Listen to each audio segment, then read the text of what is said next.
Pride and Prejudice by Jane Austen. Chapter 8. At 5 o'clock the two ladies retired to dress, and at 6:30 Elizabeth was summoned to dinner. To the civil inquiries which then poured in, and amongst which she had the pleasure of distinguishing the much superior solicitude of Mr. Bingley's, she could not make a very favourable answer. Jane was by no means better. The sisters, on hearing this, repeated 3 or 4 times how much they were grieved, how shocking it was to have a bad cold, and how excessively they disliked being ill themselves, and then thought no more of the matter. And their indifference towards Jane, when not immediately before them, restored Elizabeth to the enjoyment of all her former dislike. Their brother, indeed, was the only one of the party whom she could regard with any complacency.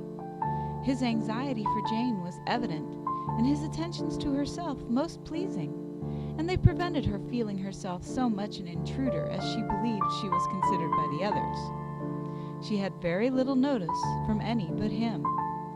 Miss Bingley was engrossed by Mr. Darcy, her sister scarcely less so.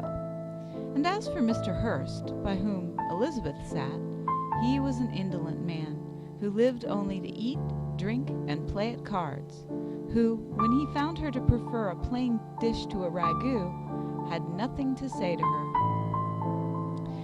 When dinner was over, she returned directly to Jane, and Miss Bingley began abusing her as soon as she was out of the room. Her manners were pronounced to be very bad indeed, a mixture of pride and impertinence. She had no conversation, no style, no beauty.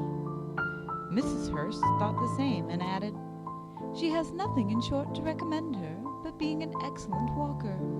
I shall never forget her appearance this morning. She really looked almost wild." "She did, indeed, Louisa. I could hardly keep my countenance. Very nonsensical to come at all. Why must she be scampering about the country because her sister had a cold? Her hair, so untidy, so blowsy. Yes, and her petticoat. I hope you saw her petticoat. 6 inches deep in mud, I am absolutely certain. And the gown which had been let down to hide it, not doing its office." "Your picture may be very exact, Louisa," said Bingley, "but this was all lost upon me. I thought Miss Elizabeth Bennet looked remarkably well when she came into the room this morning.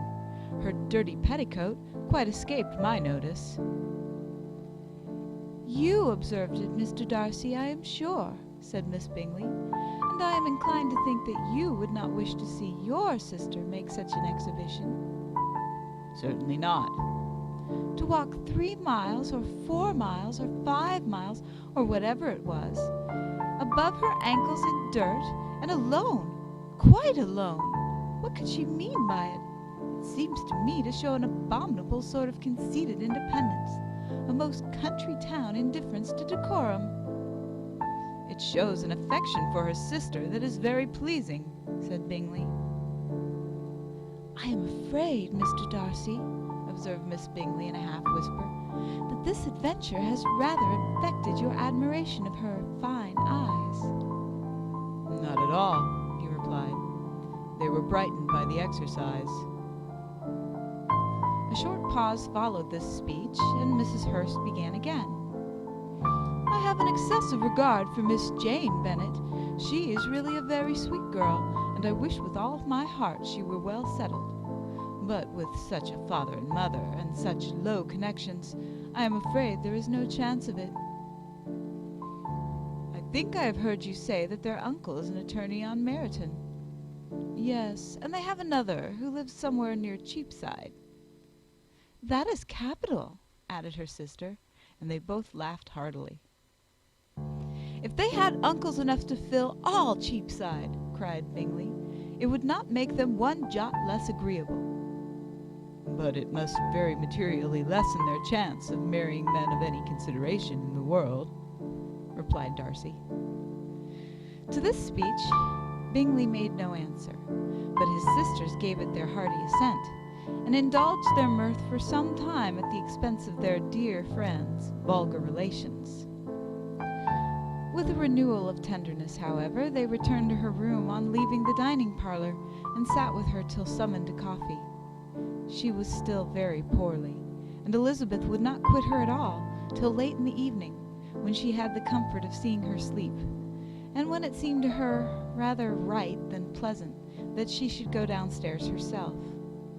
On entering the drawing-room, she found the whole party at loo, and was immediately invited to join them, but suspecting them to be playing high, she declined it, and making her sister the excuse, said she would amuse herself for the short time she could stay below with a book. Mr. Hurst looked at her with astonishment. "Do you prefer reading to cards?" said he. "That is rather singular." "Miss Eliza Bennet," said Miss Bingley, "despises cards. She is a great reader, and has no pleasure in anything else." "I deserve neither such praise nor such censure," cried Elizabeth. "I am not a great reader, and I have pleasure in many things." "In nursing your sister, I am sure you have pleasure," said Bingley, "and I hope it will soon be increased by seeing her quite well." Elizabeth thanked him from her heart, and then walked toward the table where a few books were lying. He immediately offered to fetch her others, all that his library afforded. "And I wish my collection were larger for your benefit and my own credit. But I am an idle fellow, and though I have not many, I have more than I ever looked into." Elizabeth assured him that she could suit herself perfectly with those in the room. "I am astonished," said Miss Bingley, "that my father should have left so small a collection of books. What a delightful library you have at Pemberley, Mr. Darcy." "It ought to be good," he replied. "It has been the work of many generations." "And then you have added so much to it yourself. You are always buying books." "I cannot comprehend the neglect of a family library in such days as these." "Neglect! I am sure you neglect nothing that can add to the beauties of that noble place. Charles, when you build your house, I wish it may be half as delightful as Pemberley." "I wish it may." "But I would really advise you to make your purchase in that neighborhood, and take Pemberley for a kind of model. There is not a finer county in England than Derbyshire." "With all my heart. I will buy Pemberley itself if Darcy will sell it." "I am talking of possibilities, Charles." "Upon my word, Caroline, I should think it more possible to get Pemberley by purchase than by imitation."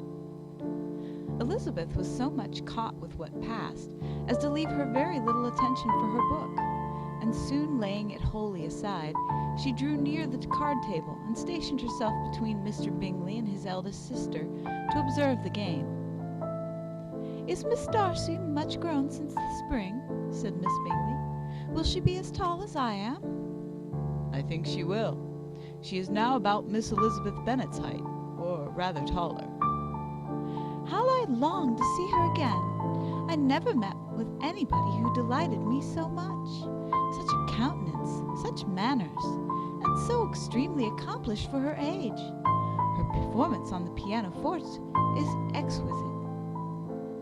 "It is amazing to me," said Bingley, "how young ladies can have the patience to be so very accomplished as they all are."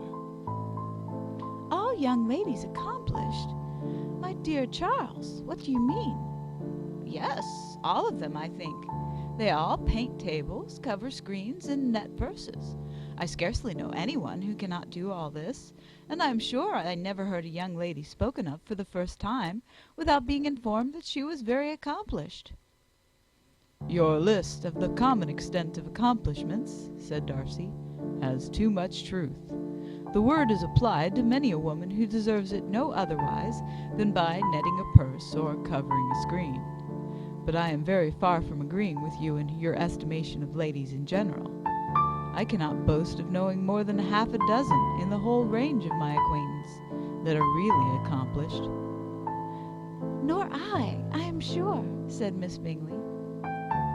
"Then," observed Elizabeth, "you must comprehend a great deal in your idea of an accomplished woman." "Yes, I do comprehend a great deal in it." "Oh, certainly," cried his faithful assistant. No one can be really esteemed accomplished who does not greatly surpass what is usually met with. A woman must have a thorough knowledge of music, singing, drawing, dancing, and the modern languages to deserve the word, and besides all this, she must possess a certain something in her air and manner of walking, the tone of her voice, her address and expressions, or the word will be but half deserved.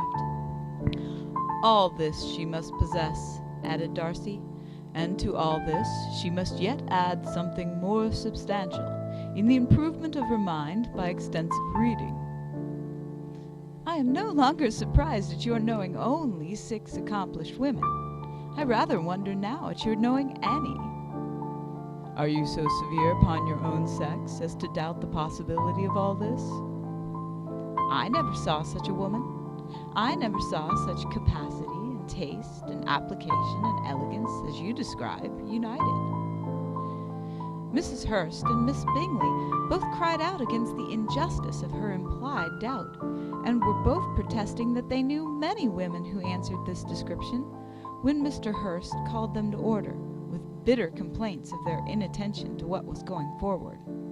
As all conversation was thereby at an end, Elizabeth soon afterwards left the room. "Elizabeth Bennet," said Miss Bingley, when the door was closed on her, "is one of those young ladies who seek to recommend themselves to the other sex by undervaluing their own, and with many men, I dare say, it succeeds. But in my opinion it is a paltry device, a very mean art."